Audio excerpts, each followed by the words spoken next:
പ്രീസലോ കർത്താവിൻ്റെ നാമം വാഴ്ത്തപ്പെടുമാറാകട്ടെ.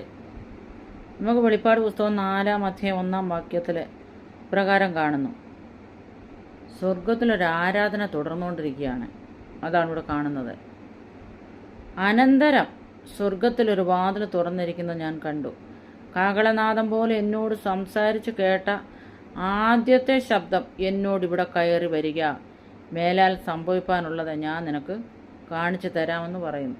അപ്പോൾ ഈ വാക്യത്തിൽ നമുക്ക് കാണാൻ കഴിയുന്ന അനന്തരം, അപ്പോൾ എന്തോ ഒരു കാര്യം മുന്നിൽ നടന്നിട്ടുണ്ടെന്നാണ് അനന്തരം എന്ന് പറയുന്നതിൻ്റെ അർത്ഥം. അതായത് 7 സഭകൾക്ക് ദൂത് കൊടുക്കുന്നു.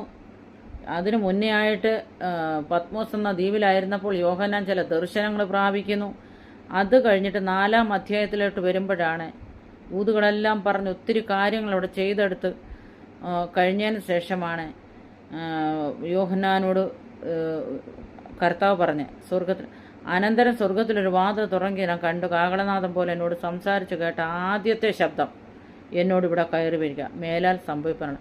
അപ്പോൾ ആദ്യത്തെ ശബ്ദമായിട്ടാണ് ഇതിനകത്ത് നമുക്ക് കാണാൻ കഴിയുന്നത്, എഴുതിയിട്ടുള്ളതും.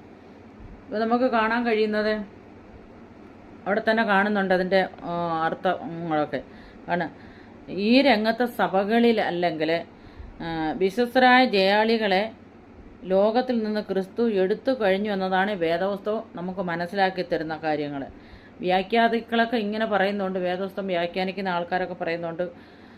യഥാർത്ഥ അപ്പോൾ ആൾക്കാരെ ഒത്തിരി പേര് വിശുദ്ധരായ ആൾക്കാരെ അല്ലെങ്കിൽ ദൈവസ്ഥാനിൽ വിശ്വസ്തരായി നിന്ന ആൾക്കാരെയൊക്കെ കർത്താവ് എടുത്തു കഴിഞ്ഞു. അപ്പോൾ നമുക്ക് കാണാൻ കഴിയുന്നത് 4-1 മുതൽ 22-16 വരെ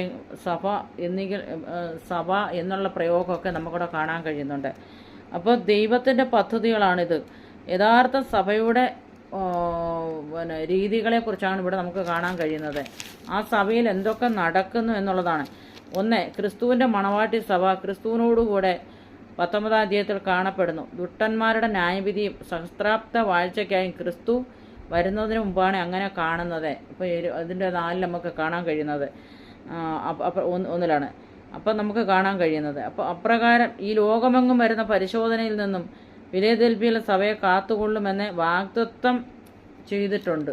അതാണ് നമുക്കിവിടെ കാണാൻ കഴിയുന്നത്. ദൈവത്തിൻ്റെ വാഗ്ദത്തം ഉറപ്പുള്ളതാണ്. അതാണ് ഇത് 4-ാം അധ്യായത്തിൽ നമ്മൾ വായിച്ചത്. അനന്തരം, അപ്പോൾ ഇത്രയും കാര്യങ്ങൾ കഴിഞ്ഞതിന് ശേഷമാണ് സ്വർഗത്തിലൊരു പ്രവൃത്തി ഇവിടെ കാണാൻ കഴിയുന്നത്. അനന്തരം സ്വർഗത്തിലൊരു വാതിൽ തുറന്നിരിക്കുന്നത് ഞാൻ കണ്ടു. അപ്പോൾ ദൈവിക വാതിലിൻ്റെ വഴികളെ തുറക്കുവാൻ ശക്തനായ ദൈവമാണ് നമ്മോട് കൂടെയുള്ളതെന്നുള്ള കാര്യം